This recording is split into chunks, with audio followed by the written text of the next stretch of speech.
as of January 2014, the total number of Americans on government welfare is almost 13 million. There are almost 47 million on food stamps, and the federal government is spending close to $132 billion on welfare programs annually. This number does not include federal spending on unemployment benefits or food stamps. Federal spending on welfare is contributing to a staggering deficit that is now over $17 trillion.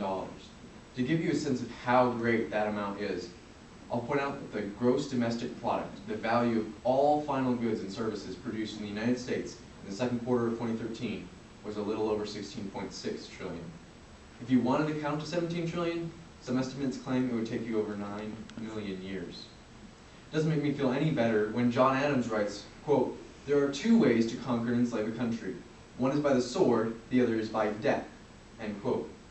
As disturbing as these statistics are, we in America are not faced with a crisis of poverty or the crisis of debt. We are faced with a crisis of responsibility.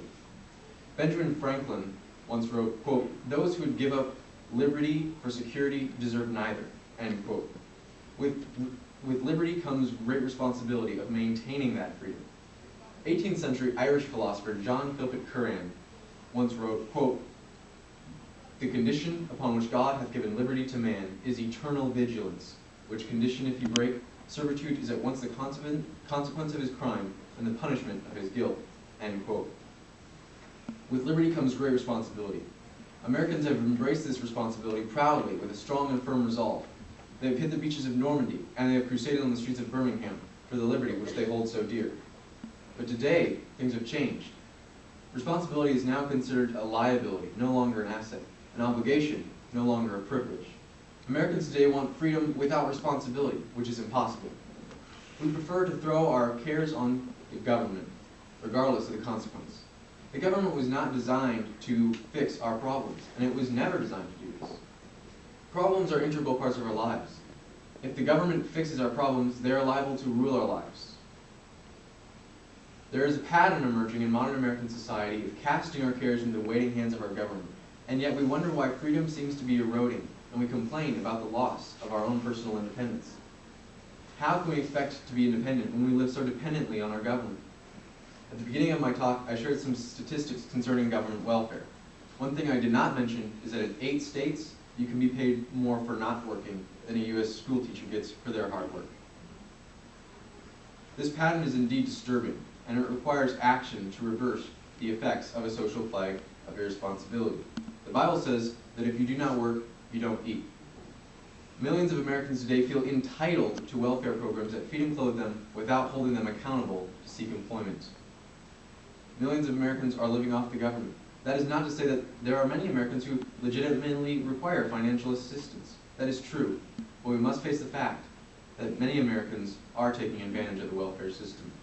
This lack of responsibility will lead to a loss of liberty.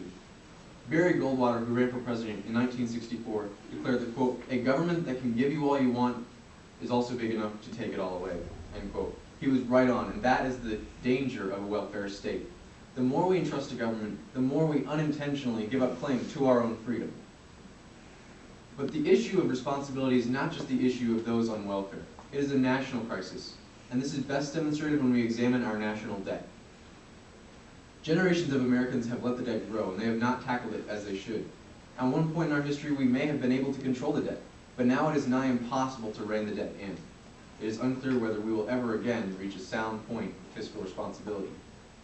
Because of the lack of responsibility dealing with this national debt, we will experience the erosion of our liberty. Once again, the Bible says that the borrower is slave to the lender. This pattern is indeed disturbing, and it requires action to reverse the effects of a social plague of irresponsibility. How then do we preserve our freedom? By taking responsibility, of course. It is high time that the American culture reverse the effects of a social plague of irresponsibility and turn the tide in defense of liberty. This starts with me. It starts with you. It starts with maintaining a sound household budget and voting on principles and convictions, not political promises. It starts with the common people of America taking uncommon responsibility for their own lives. Edward Gibbon, who's the English historian famous for his work on the fall of Rome, speaks about an ancient pattern of irresponsibility in the waning days of the city-state of Athens. He writes, quote, When the Athenians wanted not to give to society, but for society to give to them, when the freedom that they wished for was freedom from responsibility, then Athens ceased to be free. Let not the same be said of the United States of America.